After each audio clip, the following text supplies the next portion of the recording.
here we are. Industry Innovators. This is the first episode, episode 1, podcast. I'm Sierra Reyes, and this is Todd Levitt. That's right. Yeah. That's right. We are here. We're doing it. We are here. How are you doing today? Doing good. Ready to get this thing started. Yes. Let's make it happen. Let's give him a show. And just real quick, this is why I love Todd. He is always on his game. He never quits. He has so much energy. I don't know how he has it. I'm younger than him. Yep. Yeah, I'm tired. And I don't even need any like Red Bulls, Monsters, none You of don't that. need shit. You just No, need... I'm just natural. Yeah. You just need some trail mix. Yeah. Yeah. No doubt. Just to give you guys a background, Bullhead City, that's the next city over from Fort Mohave, 43,000 people. We got 16,000 in Fort Mohave, and we have 3,000 in Mohave Valley. So that comes to a total of 62,000 population in this town, and we're both real estate agents. How many people from California do you think makes up that? What percentage? I would say it's pretty Between high. what time? Like 2020? I would full-time residents here. I would say like over 45%. Oh, probably even more than that. Over 45% for sure. Yeah. Like everybody comes from California. They're like, we're getting out of that state. It sucks. But now I'm seeing Oregon. I'm seeing Washington come in. Canada. Canadians and the snowbirds, they always drive slow in the fast lane. Down 95. It drives me bananas. Yeah. Todd. Road rage. Yes. I didn't take my road rage over here though from California. Thank God. Thank God. So, what we are going to get into today is we are just going to introduce ourselves and kind of tell you guys a little bit about ourselves by me interrogating Todd. Well, that's funny because you said everything about yourself and I haven't even said anything about myself. You're right. It's just like me to be a selfish little bitch. She's stealing the show already. Well, everybody, I'm Todd Levitt, and I'm originally from Northern California, but I've lived here half my life. So I've lived here for 20 years. Came out here in 2005. Did you come from California too? Yeah. San Francisco. Yep. Yep. So, but I've been here. I'm 39, and I've been here 20 years. So, dang near half my life. Right. So. How have you liked it so far? I love it. I've moved a couple of times. Thought I wanted to go somewhere else, and it just it brought me back. Where did you go? So first time I went to Idaho. Oh. And then Idaho. Yeah, and I wasn't even there during the winter time, and it was still cold. And then just got back from last year, North Carolina, and that was crazy out there. So what brought you to both areas? So wait, let's start with Idaho. Yeah, we'll start with Idaho. Yeah. So I was working. I worked at a country club here, golf industry, for several years, and I had a member, a snowbird. He owned a company up there, non-golf related, and he's like, "Hey, I want you to come run my business." So I moved up there. Oh, great opportunity, yeah. And it wasn't home. You know, both of the places were not home. Right, so right. You gotta feel like wanted. I love going to the store, driving down the road, walking, and you see people that you know. They're like, "Hey, Todd, what's up?" And you can chat them up. I love it. Right. And those two locations where I was, I didn't know anybody. You felt lost. Yeah, absolutely. Like in a big ocean, just like lost and. So I love being a self-proclaimed big fish in a small pond here in our area. Family life. Yeah. Where's family at? California. Okay. Yeah, just my Still mom. in San Francisco? Yeah, a suburb, yeah. How are they doing? Yeah, they're good. I heard there was an earthquake up there today. 7.0. Yeah, with a tsunami warning. I was like, what? I had a buddy. What's wild is wasn't the Northridge earthquake 7.0? That was a big earthquake. Yeah. It shocked the whole town. Not even Northridge. It was also San Fernando Valley, out to Los Angeles, out to Burbank. It was everywhere. It caused a lot of damage. A lot of people got hurt. I don't know how it didn't do any different this time. I don't know. It's crazy. No, but she's good. My buddy here, he called me. He's like, "Hey, I'm worried about your mom. Is she okay?" I'm like, "I just talked to her. She didn't say anything." No, she's good. I don't know. Must not. Wow. Yeah. Just like a little bit of like a rock. Yeah, probably shaking. You know, the dog's getting all crazy. But no, so I'll take earthquakes any day of the year. Because out in North Carolina, funny story. So when I moved out there, I was living in a basement of my friend's house that they had bought. They moved out there as well at the same time, and this was a nice basement. Like it wasn't, I wasn't living in some shack. Right. But so then the bad hurricanes and whatnot came through several months ago, earlier in 2024. And this was where again? In North Carolina, Florida, all that, and the entire basement where I was staying was flooded. They sent me videos and everything. Oh my God. Water all throughout it. So, it's a blessing that I'm back here because all my stuff would have been gone. That was the last place you went to, was North Yes. Carolina. Yep. How long ago was that? I was there 8 months. I left July 4th of 23 and came back in February of 24. Wow. Yeah. Wow. And Everything happens for a reason. yeah, it was hard to realize that at the time. Yeah. I thought it was like the worst move I could have ever made. Lost a lot of things because of it. Right, right. But it is what it is. You move on. With Can't every change the move, past. there's a risk. Oh yeah. But if you didn't take that risk, you wouldn't have known that it wasn't for you.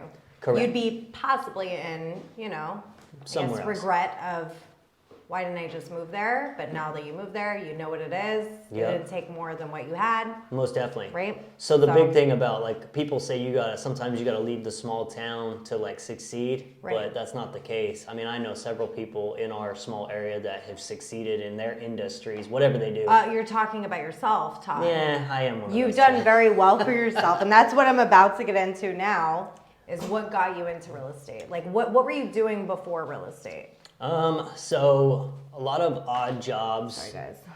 Go ahead. Oh my gosh, come on, really? My lips are chapped. Folks. It's fucking cold and windy out here. Women these days. No, so I was doing, odd jobs and stuff, just in high school, out of high school, and then I moved out here and got on at the golf course, and I literally worked there for 12 years. And, Good for you. Wow. So just started from the bottom, moved up, Yeah. was running everything. You met a lot of people through that. Yeah. I was going to say, remember I was bringing up to you before, I was like, I want to be a caddy girl just to try to meet some people. No doubt. Okay. Oh, and then you Okay. can drink out there. Yeah? Not on the clock, but you can drink.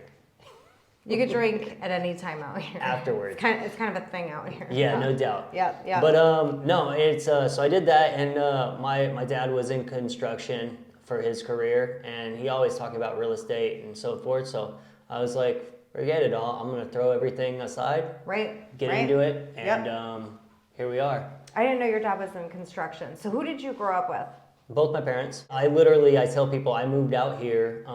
So we found Bullhead City. Supposedly, I was young at the time. Who found Bullhead City? My parents. Okay. So we used to come out because we were a big baseball fan. So we would go to Phoenix in our motorhome and watch spring training baseball. That's what brought what? Yeah. I have never heard. Okay, go ahead. Yeah, and Go so ahead. on the way the home, Diamondbacks. Yeah, we go, and on the way home we'd stay in Laughlin, I guess, at Okay. Harris. And one time we were like, okay, we need to get a vacation home down there. So my parents bought a vacation home. It was kind of part time for them. It was full time for me. But yeah, I moved down here with both my parents. We had two big dogs. And now, and that was in 05, and now in 2024, it's just me. Wow. So You're the only one left here. that's it. My What mom's made your in- parents go? Or Well, at no, least my your mom, all my family's out there.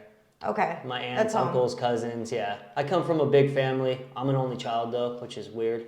So I got a lot of aunts and uncles. Just like Brock, Yep, spoiled little shits. absolutely.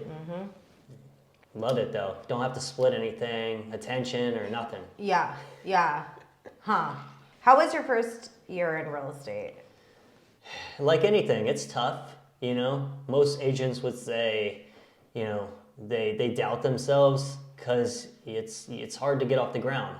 But I think I was in a good position from the connections that I made after several years. I was of gonna being say, being You met a lot of people at that point. So, you always say, oh, I should have done this years ago, whatever. But I think it wouldn't have been as good to start with had I not done what I did. Right. Both as a work ethic wise and as a relations wise with the city and the people within the city. Right. Right. It's just grown from there. That's incredible. So it's Everything happens for a reason. correct. Yeah. In whatever industry you're in. So Absolutely. if you want a dream, if you have a dream, you chase it. They're usually built by design. This is what I always tell people. Everything in life, in your life, if you look at it, was built by design. So everywhere you have been, all the struggles you've been through, built by design. Yeah. By whoever is doing it. Let's hope it's God. Let's hope it's God. It better be. It's like the devil's over there, like puppet master. No, but I have learned through all of at least my life, the struggles and everything. I'm like, afterwards, this happened for a freaking reason. Mm-hmm. I can't doubt it, and I hate that it happened that way. It hurt really bad, but you know what? It makes you a better person. Yeah, and you don't know what, you think the grass is always greener. And you don't really take things for granted. It's greener where you water it. There you go. Can you tell me what your worst transaction was as a real estate agent so far? Oh. The worst. And then we'll go into the best, but let's go worst first. I would say the worst one. I don't know, it sticks with me, and it has nothing to do with what I did or what my clients did or anything. So I had a seller in Fort Mohave in the county, and luckily it was a vacation home for them. They were snowbirds from Idaho, from the golf course. And you're representing the seller? Yes. Okay. And they're friends of mine. I've known them for years. Okay. And so we got into contract with a buyer, and I represented the buyer as well. I believe this was like three, 4 years ago. Dual motherfucker. Yeah, no doubt. They can be good, but they can be bad too. I always say a transaction is never done until it's officially closed, recorded. Absolutely. And the seller has their money. You will shoot yourself in the foot if you think something's done before it closes. Yeah, it's been recorded. It's crazy. Yeah. So on this particular one, buyers bought it in escrow, send in the money, sign their docs the day before, and literally the morning of closing, right before it was going out to record to the county, the buyers backed out. No. Lost their earnest money, whatever. It went to the sellers. How much was the earnest? I think it was like a couple grand. I mean, Okay, it wasn't substantial. Yeah. No, it wasn't crazy. And I had to call my sellers who had already, what they did is the weekend before, they had a garage sale and they sold all the furniture in the house. Oh my God. All of it. Done. And I had to call them and been like, yeah, it's not closing. It was the worst phone call I've ever had to make. Oh no. Yeah. How long from that point on until it actually sold? I think it took like another couple months to get it back into escrow. Damn it, Jim. It's crazy. Damn it. And what's funny is a local lender of this area was the second buyer. She bought it. She since sold it and moved somewhere else. But yeah, somebody in our industry, definitely hooked it up and bought the house and lived in the house. So my sellers didn't have to deal with it anymore. But yeah, that was the worst one by far. To call your friends and be like, man, I'm sorry. I think that's the worst part about this industry is that you will always be blamed in the end, though. Yeah. Yep. You told them it's okay. Go ahead and sell your stuff. Yep. Let it go. Because everything looked perfect. And there's so many hands in the pot. Title, escrow, lending, appraisals, inspection. There's so many variables that none of it can be your fault. But you're just trying to manage it as it goes along, and it's challenging. Yeah. Just asking anybody, not even asking them, just telling them I give you the green light, sell your shit. We got a deal. No doubt. And then you're left where they're looking at you like you told me to sell. It was okay to sell my shit. Is this a new drink? Heck yeah. We got Brock. I got rotation. Giving I got my own Henny and server.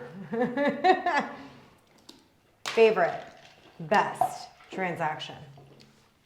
Yeah. So this one was a younger kid, probably in his early 20s. Nice. Okay. Yeah, first time home buyer. And literally didn't think he could buy anything. Didn't think he had the credit. None of that. So it took a lot with a lender. Yeah. But did you send him a lender? Yes. Okay, so you have a specific lender that you work with. Yeah, that dealt with that type of scenario. Yep. Yeah. And we educated him. He did what he was supposed to do to get qualified, and after several months, we got him a home. Wow. And he's still in it today. Oh, man. That would just give me like, Yeah, I'm doing my it's job. great. This is why I'm doing it. This is great. Yeah, I mean, real He was estate. in early 20s. Yeah. Okay. Yep. And I mean, that's why we do what we do. Right. Is it's people's biggest transaction of their entire life. Absolutely. Whether they're selling because they want to or need to. Right. You know, there's circumstances, I or know, buying a place. Right. So yeah, it's huge.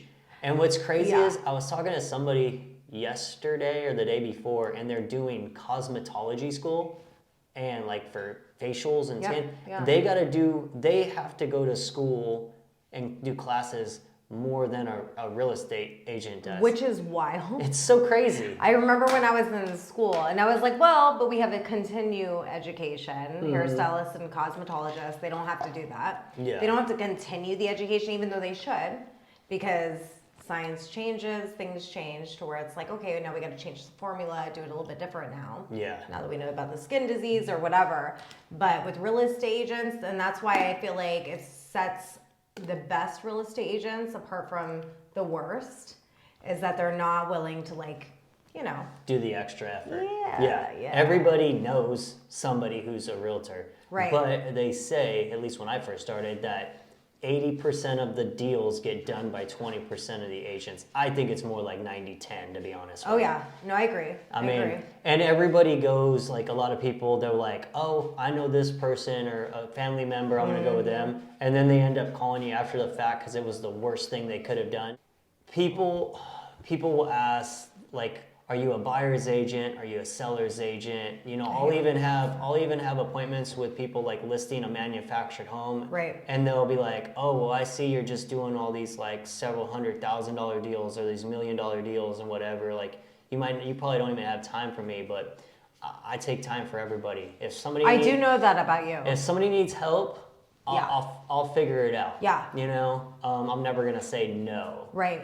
So I feel like you come at it where, like, the client that comes to you is actually, you look at it as like a friend coming to you asking for help. Oh yeah. You'll do as much as you'll do for a friend, for a client, because I think you're thinking a future forward and you're thinking this person is going to be my friend eventually. Correct. I mean, you never know, and it's creating relationships. Yeah. I always say that the homes, when you're showing homes, the homes sell themselves. Absolutely. A person either is going to like it Right. or hate it. Right.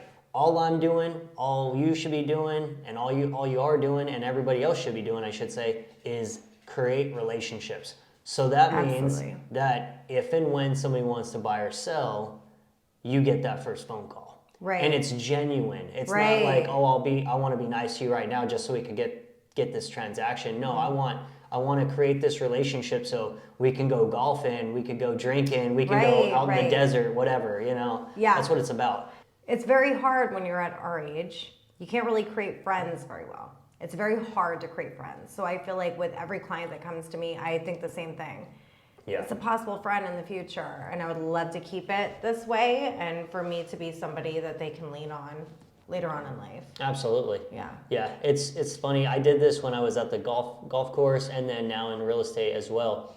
Is I'll be in the office and I'll be talking to clients on the phone or past clients, whatever, and I'll be like, "Hey, how's so and so?" or "How's your dog?" whatever, and I get made fun of by my like coworkers and stuff. They're like, how do you know all this about your people? And They're jelly because they can't create relationships like you can. I'm like, it's just, Yes. I don't know, I have a good memory. I'm the same way. I ask about their like grandchildren. I know them by name. To where I'm like, oh my God. Like I actually, like I feel like I'm a part of their family. Yes. You know what I mean? Even if they haven't asked for it. They didn't want that to begin with. But I've always told, like I told Brock all the time, I'm like, I am a pusher. I push myself onto people. So if I really like you and I want to be a part of your family, you're going to know it by how many times I show up in your life. Oh, geez. How you doing? I need to step away then. Why? Because I'm so great at it? I'll call and be like, hey, I was just thinking about you. And they're just like, why? And I'm like, I don't know. It's just what I do. I thought you were my friend. Sorry. You realize who your true friends are. Yes.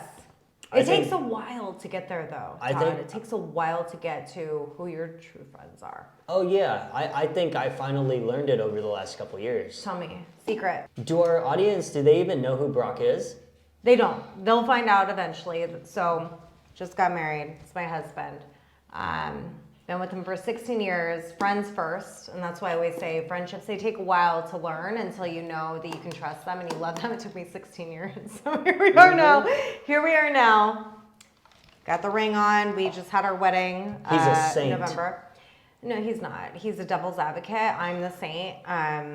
But we'll talk about that another time when Brock wants to get on here. He's a little bit shy. He's an introvert. Me and Todd are very extrovert, so that's why we can do this. Yeah, we say what we think. Yes. What sets you apart from real estate agents? I already know personally for myself what I think sets you apart. I would like to know from your own minds, not from what people have told you. Yeah, I don't know. I think that to be successful at something and be the best that you want to be, you have to grind. Absolutely. And so, what do you mean by grind? Like clarify that, because everybody's grind is different. You got to be technical with how you're doing your daily tasks. Okay. It's not just putting in time; it's putting in the right time. Right. And focusing on what needs to get done now, what can get pushed to later, things like that. So, luckily enough, I'm not married. I don't have any kids. Luckily. I don't have no pets to take care of. So when I first got into this industry, I could go all in. I quit my 9 to 5. This is what I do. Right. So those part-time agents who think they're going to go to school and be a realtor or have a full-time job and be a realtor, they're not going to be successful in my opinion, because you have to put their feet in somebody else's shoes. Like a seller or a buyer, oh hey, I want to go and see this listing of yours. Well, I can't. Well, I'm working at Target today. I can do it tomorrow. I get that. Like, you can't do it because you have to be there. So many agents don't answer their phone. That's the easiest thing to do. I mean, people who think they're going to get in this industry and work 9 to 5, have weekends off. Like they say, oh, you get to choose your own hours. Yeah, 24/7 is choose your hours, huh? But I mean, I'm okay with it because that's what I chose. So I'll get phone calls. You'll get phone calls at 11 o'clock at night. Everybody tries to sell out of their local market. I live in Bullhead. I focus on the area that I live. Bullhead City, Fort Mohave, Mohave Valley.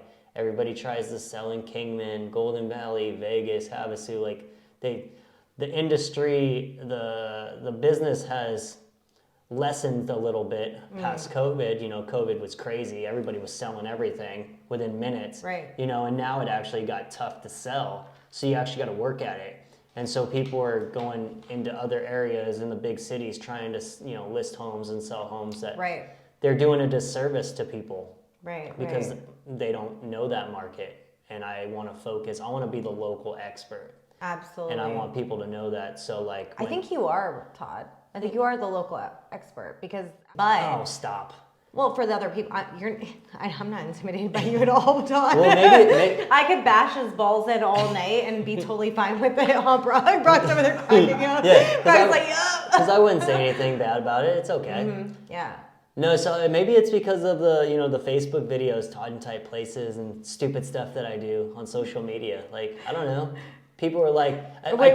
What's the other segment? So Todd... I do the National Day videos every morning, and then I do the... I try to watch them, Todd. Sometimes I have too much shit to do in the day to where I'll watch it and I'm like, okay, at least I saw a smile. It's always There's at Todd. 8 o'clock. There's Damn, Todd. you got nothing going at 8 a.m. And then I do the speed tours. So, I mean, I don't know. I just try to get out there. I love the speed tours.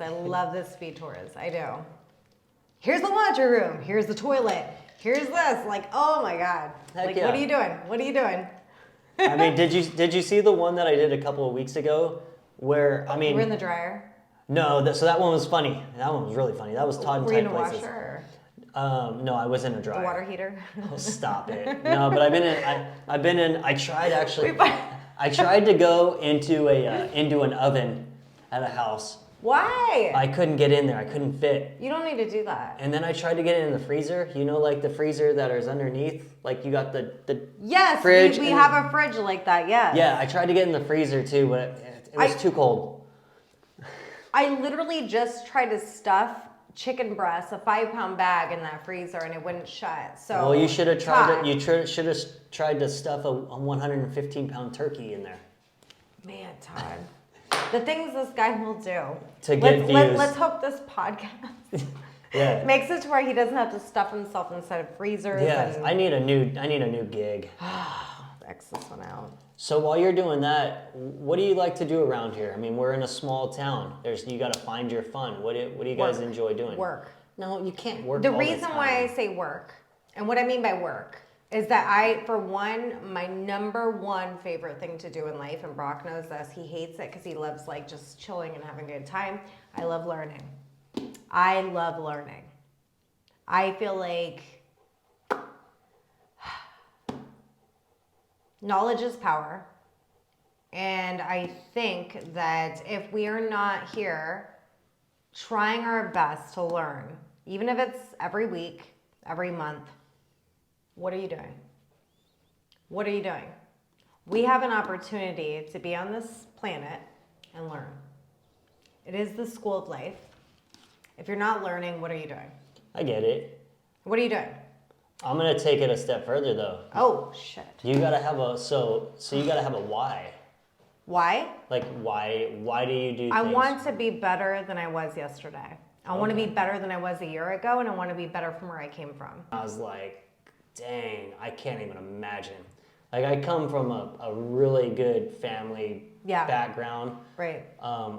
My parents were married 14 years before I came along. They'd still be married now if my dad was still around.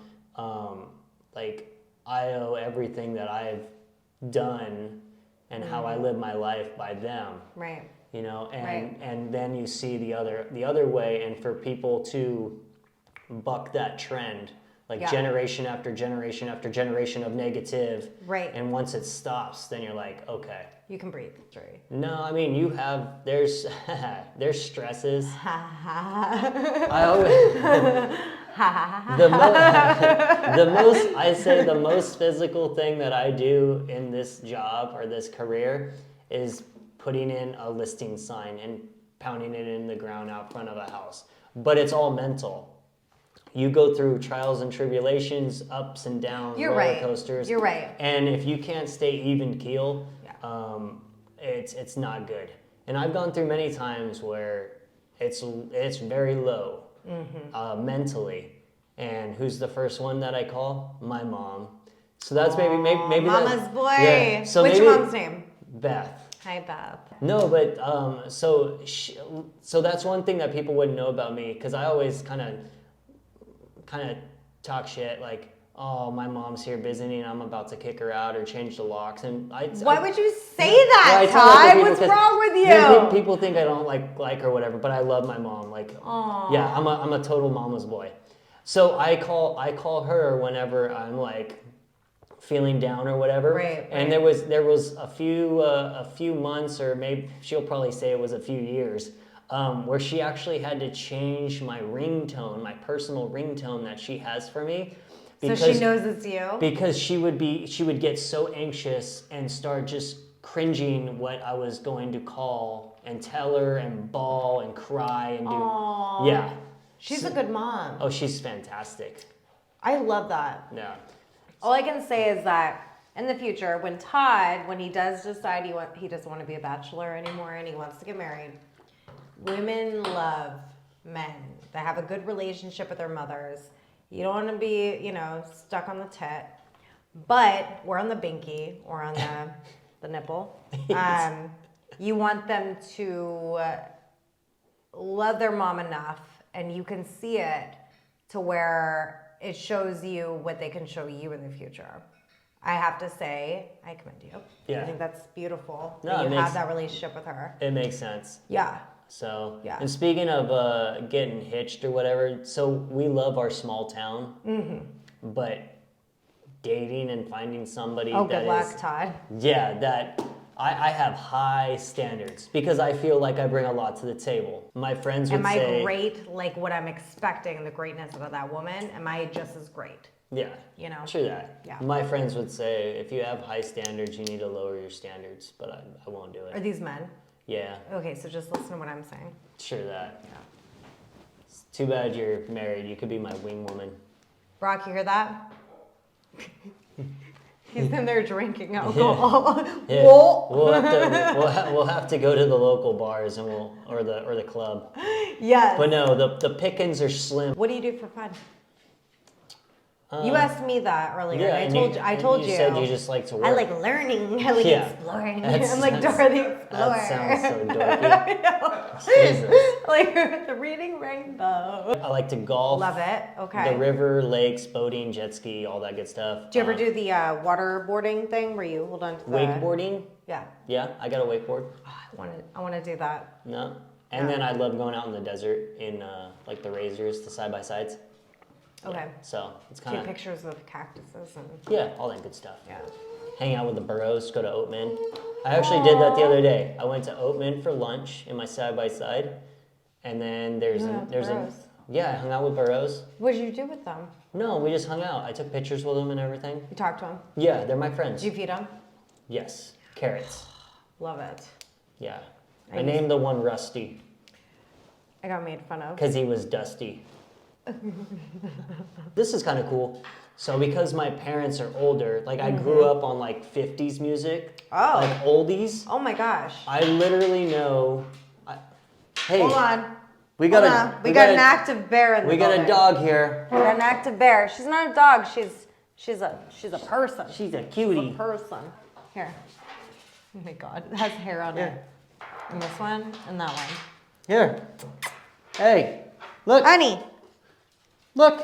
Baby. That way. Bear. Oh yeah. She just dropped it. Hold on. All right, go. Go get it. Go on. Go. Okay. Keep going. Yeah, we're We gonna have won't to bring her the next time. cutting this whole thing. She's 16 years old and she's deaf and she cannot understand what life is. So speaking of that, what do you think is worse, being deaf or being blind? I think being blind. Blind. Yeah, like I gotta see. I think sight is huge, but I also think hearing. There's many types of hearing. You can feel it through the vibration. Yeah. You know, if you actually sit still for a while, and I do meditations actually like this a lot. Do you go into the darkness retreats? I have. I've gone into a float tank before. The float tank didn't set me into a different realm, really. It's more of what I personally do in the darkness that will set me free. I don't move. I just stay where I'm at. But have you been in a float tank? I don't even know what that thing's called. I have no clue. A float tank. No. Okay, so it's like tons of salt that's in water. And you go into a tank and you lay on it and it literally floats you on the top of the water and you're in a sound deprivation chamber. Sound, sight, everything, all your senses are completely depleted from you. And you lay there. No, never heard of it. So, Brock, what would you say? It's like something that they used to use for other people back in the day to try to get them to get in touch with their inner conscience, you know? It didn't do anything but psych me out. Don't people too take like mushrooms for that? Yeah. I'm terrified of taking psychedelics. I'm afraid of the fears that have gone on in my life and that are in my head to come into fruition. Yeah, if I were to do them. I like being in control of my mind. There you go. Well, that makes sense. Without psychedelics. But with a float tank, it's not psychedelics. It's literally like you just go in there and you just float and you see where it takes you. That actually sounds fun. I want to do it. Thanks for tuning in, everybody. Thank you, Todd. Our first edition. I'm Sierra. This is Todd.